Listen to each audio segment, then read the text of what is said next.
finding their reservations for a case here, and that the Attorney General, Pam Bondi, also has some concerns about charging Comey.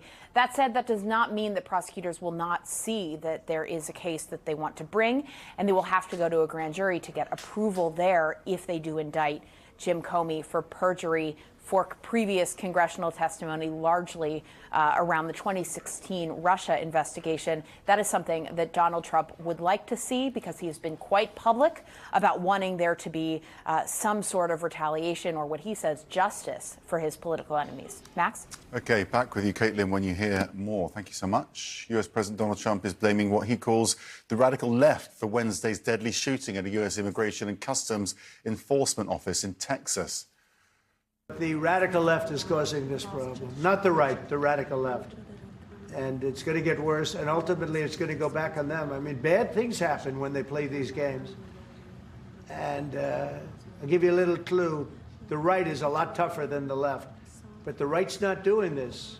They're not doing it, and they better not get them energized because it won't be good for the left.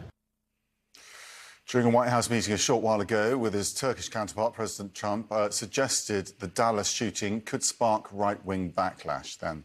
No law enforcement were injured in the shooting, but one detainee was killed and 2 others were wounded. Let's go straight to our White House reporter, Elena Treen. I mean, each of these crime stories turns political, doesn't it, at the moment? But it's that idea that there could be a reaction from the right to the left that came up today.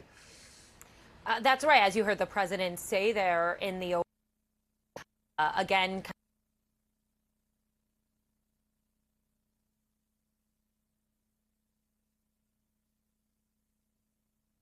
and of course the most recent being that fatal shooting at that ICE facility in Dallas yesterday. But he said that his concern is that perhaps people on the right could try and retaliate. He had said essentially that he didn't want to see any retaliation, but it could be inevitable. And that was really what he was warning. Now, all of this comes, Max, as we are getting more information about what happened and really who the shooter was for that attack yesterday in Dallas. We heard that the FBI, this was from FBI Director Kash Patel, kind of lay out some of the evidence and the review of the evidence that the FBI had conducted.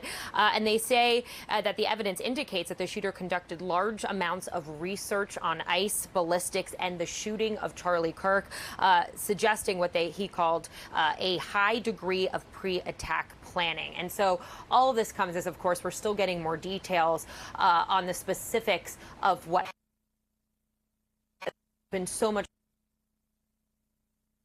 violence here in the United States. Of course, following Charlie Kirk,